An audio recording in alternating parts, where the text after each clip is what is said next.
What's up guys, welcome to another video of Telegram bot using Python.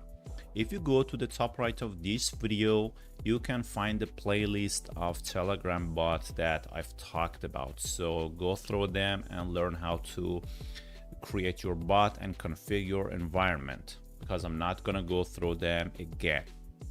But today I'm gonna talk about a new feature in Telegram bot. Let's run the bot. As you can see, the bot is run. I'm not gonna show the code yet.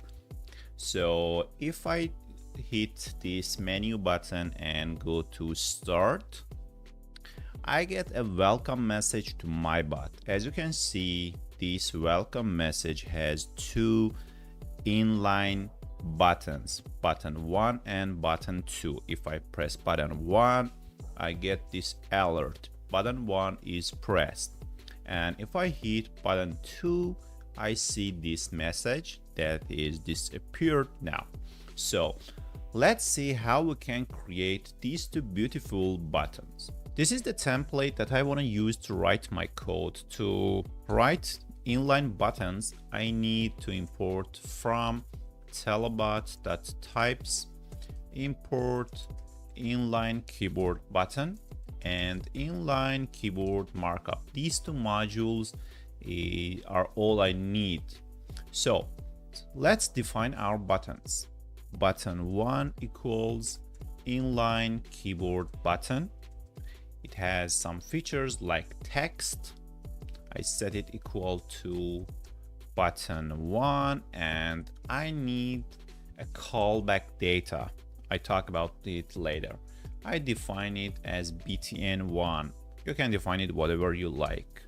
So let's define button 2.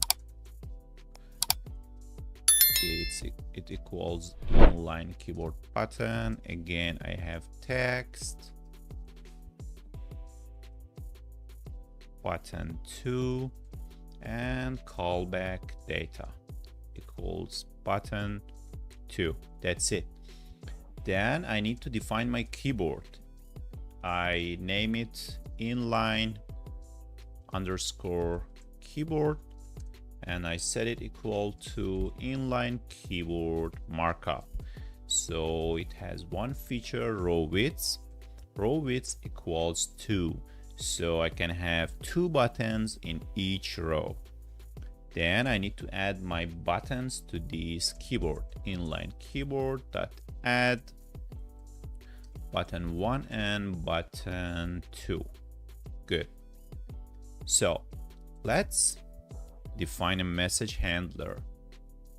But.message handler for commands and start. Let's scroll down like this.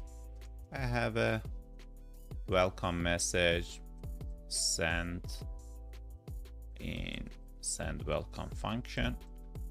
Input parameter is message, and here I have bot.send message to message.chat.id, and the text is welcome to the bot exclamation mark. Then I add reply markup, and I set it equal to inline keyboard. Good. This way, whenever the user press start command, I send the user this welcome message and this beautiful keyboard, which contains 2 buttons. Let's run it and see. I run the bot.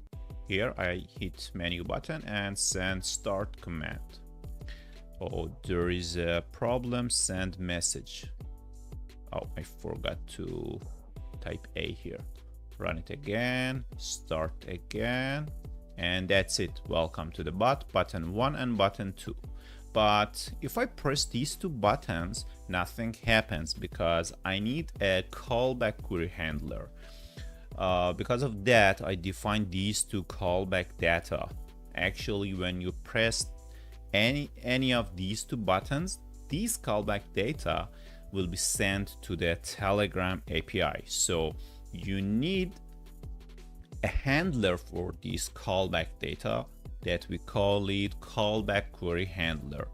It's very easy to define it. I need a decorator, but that callback query handler, as you can see, and I need a func here, lambda call true. It means for any callback, this decorator will let the function after it to be executed.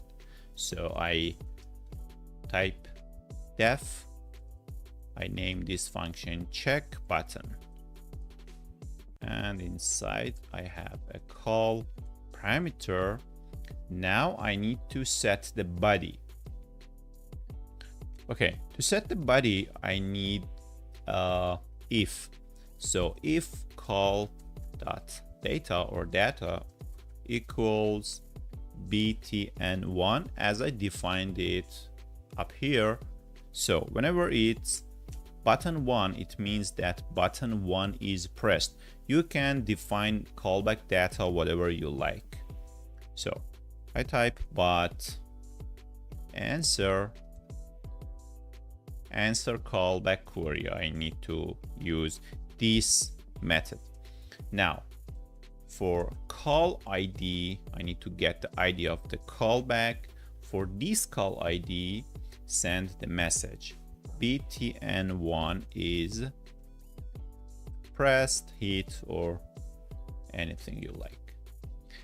And show alert, I set it equal to true, so I can see an alert window up here. Then I need one if call.data equals btn2. So if this happens, answer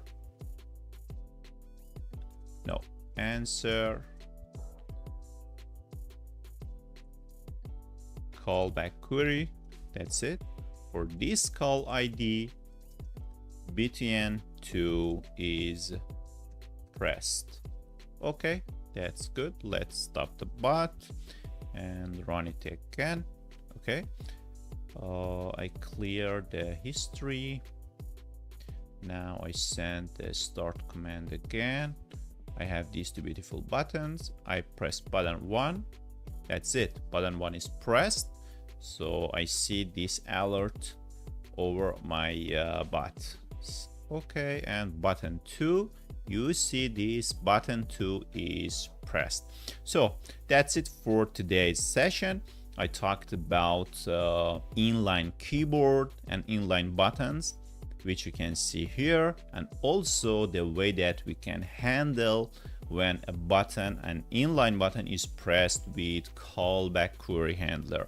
So go and practice this, and when you're ready, come to the next video to learn more.